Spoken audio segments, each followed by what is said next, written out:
Muy buenos días a todos los chicos de Química de segundo. Vamos a empezar ya con la clase del lunes 27 de abril. Vamos a continuar trabajando con el enlace covalente, como veis da mucho de sí, y hay que tener en cuenta una cosa antes de meternos en harina, y es los ángulos de enlace de moléculas muy características que siempre se preguntan, que es lo que tenéis en la página 122.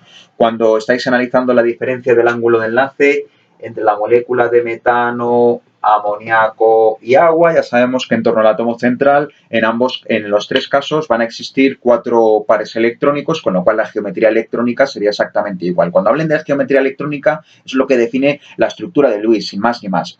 Aplicando la teoría de repulsión del par electrónico de la capa de valencia, que nos va a permitir analizar la geometría molecular, sabemos que los pares solitarios en torno al átomo central van a hacer que la estructura se cierre. Y que la estructura se cierre hace que podamos partir desde un metano, que lo vamos a representar así, que va a ser una estructura tetraédrica con un ángulo de enlace de 109,5 grados, como os ponen ahí en la página 122, pasando por un amoníaco, que lo representamos así, la estructura veis que se cierra y el ángulo de enlace va a ser de 107 grados, y luego ya tenéis el más pequeño, ¿vale? Que es el que tenéis a continuación, que es el de la molécula de agua. Por el hecho de existir dos pares electrónicos sin compartir, hace que la estructura se cierre mucho más y que, por tanto, el ángulo de enlace sea de 104,5 grados. Bueno, podríamos decir que se puede hacer un paralelismo con estructuras, por ejemplo, aquí podríamos poner el tetracloruro de carbono, aquí podéis poner, por ejemplo, el tricloruro de fósforo, es decir, son estructuras en las que el átomo central va a compartir grupo, va a tener el mismo número de átomos en la capa de valencia. Aquí podríais poner, pues, la que veíamos el otro día, por ejemplo, esta de fluoruro de oxígeno, por ejemplo, y así sucesivamente. Es decir, podéis establecer siempre paralelismos. Lo digo porque son casos muy recurrentes en los que bien se conocen los enlaces y, por supuesto, en aquellas moléculas en las que todos los pares electrónicos en torno al átomo central estén compartidos, de todas las que vimos en la tabla, pues en ese caso no hay duda. Cuando tengáis, por ejemplo, una bipirámide trigonal, cuando tengáis un octaedro, etcétera, etcétera, que son los ángulos de enlace que os mandé por la tabla aquella que os di. Vamos a empezar a trabajar hoy con lo que es la teoría crucial en el enlace covalente, que es lo que se denomina la teoría del enlace de valencia, que se representa con el acrónimo TeV.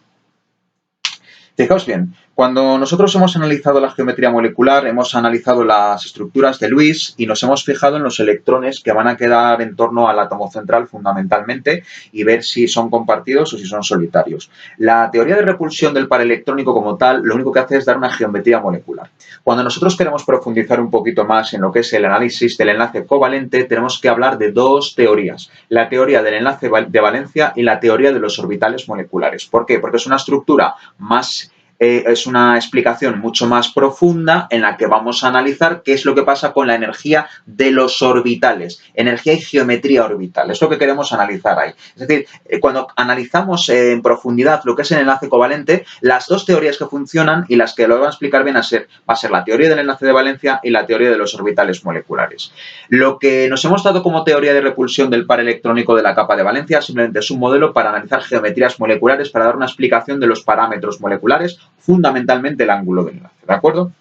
Esa teoría del enlace de valencia, estáis en la página 126, lo que hace es analizar un poquito todo lo que vamos a considerar de lo que son los orbitales atómicos. Los orbitales atómicos tienen que solaparse entre ellos de tal manera que se van a generar unas zonas de máxima energía, de mínima energía y de máximo solapamiento. Ese va a ser el solapamiento óptimo que se pueda producir entre los orbitales. Ahí tenéis una representación en esta misma página de cómo son los orbitales, por ejemplo, cuando se lleva a cabo la molécula de flúor. Es decir, se necesita una orientación adecuada, ¿vale?, para que se lleve el máximo acoplamiento, una mínima energía para dar la máxima estabilidad. Os da una explicación precisamente de una molécula diatómica en la gráfica que tenéis en la parte inferior. Es decir, conforme la distancia internuclear se va disminuyendo, se va a producir una disminución de la energía, que es lo que se va a producir. ¿Qué es lo que pasa? Pues que se va a producir en una situación óptima, en la situación del mínimo de la gráfica, una atracción entre la capa electrónica de un átomo y el núcleo del contrario. Claro, si se siguen juntando todavía más, enseguida subiría a la zona superior, lo que analizábamos en el enlace iónico, aplicable también al enlace covalente, y es que se va a llevar a cabo una repulsión precisamente entre los núcleos porque van a estar demasiado juntos. Por tanto, la situación ideal es en la que se vaya a producir una atracción entre la capa o corteza de uno de los átomos con el núcleo de los otros. Y eso es lo que va a producir un mínimo de energía.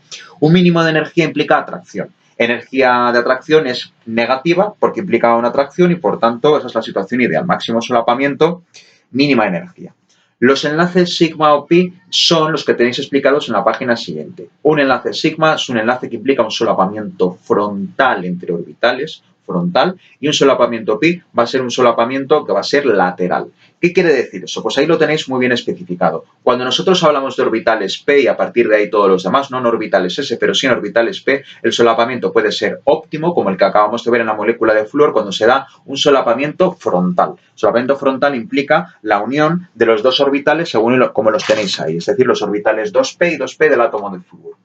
Sabéis que tienen fórmula lobular y tienen que llevar a cabo un solapamiento. Aquí tenéis cada uno de los átomos de flúor y esto es lo que representa, esta es la zona de unión del par electrónico que se va a unir para formar ese enlace. Esto es lo que va a generar lo que se denomina el solapamiento sigma.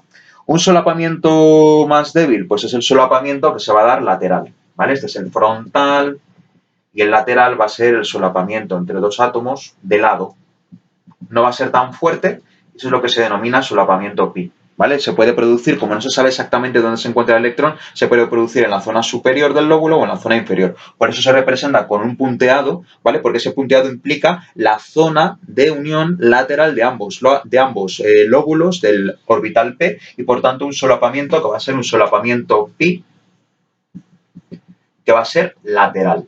Este va a ser mucho más débil. Bueno, cuando nosotros estemos aplicando el solapamiento sigma o el solapamiento pi, hemos de tener en cuenta que el solapamiento sigma se va a producir por defecto en todas las moléculas y los solapamientos pi se producen una vez se haya producido un solapamiento sigma entre orbitales p para generar un doble y un triple enlace. De tal manera que cuando vosotros tengáis, por ejemplo, una molécula del tipo orgánico carbono-carbono, vais a tener simplemente un solapamiento sigma.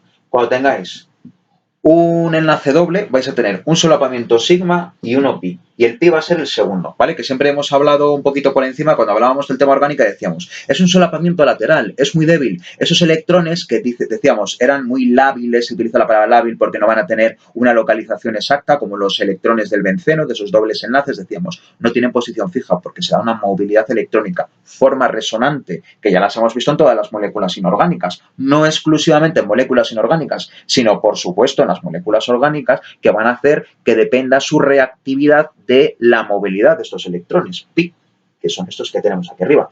Enlace, triple enlace, carbono-carbono, tenemos uno sigma, que por definición va a ser el que tenemos abajo, y 2pi, sigma y 2pi. Van a ser débiles. Ya sabemos nosotros, ya hemos estudiado en orgánica, se puede profundizar mucho más. Cuando tenemos dobles y triples enlaces en moléculas orgánicas, debido a la movilidad electrónica, se puede dar una reactividad mucho más interesante y mucho más abundante que la que se pueda producir en moléculas de alcano que solamente tienen enlace carbono-carbono.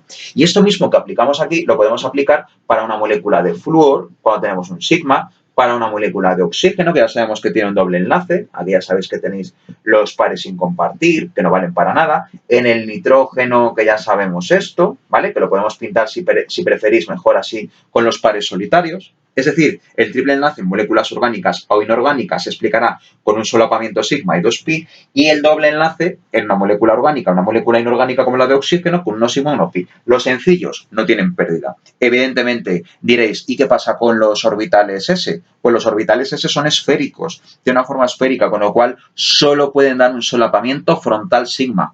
De tal manera que si vosotros tenéis, por ejemplo, una molécula de fluoruro de hidrógeno, el hidrógeno va a solapar frontalmente con un solapamiento sigma con el orbital P. El orbital P, porque al final, ¿qué es lo que tenemos que tener en cuenta? Que los orbitales que se van a poner en juego son donde se encuentra el electrón diferenciador. Se dice, no es el último electrón, eso es un poco cateto decirlo así, es el electrón diferenciador, el último, el que está desapareado. ¿Dónde lo tiene el átomo de flúor? En los orbitales 2p. Bueno, pues en el orbital 2p. Y el único que tiene el hidrógeno, que está en el 1s, esto te va a dar un solapamiento sigma. O sea, que cuando tengamos un átomo con un orbital 1s y este que va a ser 1,2p, pues solapamiento sigma. Luego, entre los p se puede dar las diferentes posibilidades. Y luego ya cuando tengamos a partir de los p los d y los f, pues igualmente. Tendríamos todas las diferentes posibilidades. Bueno, pues dadle una buena lectura a eso, ¿vale? No dice nada más, os he hecho un resumen. Y ahora, en el segundo vídeo, vamos a hablar de lo que son los orbitales híbridos. Ahí tenéis que estar muy, muy atentos y ver muchas veces el vídeo, ¿vale? Por eso viene bien lo del vídeo en este caso. Hasta ahora.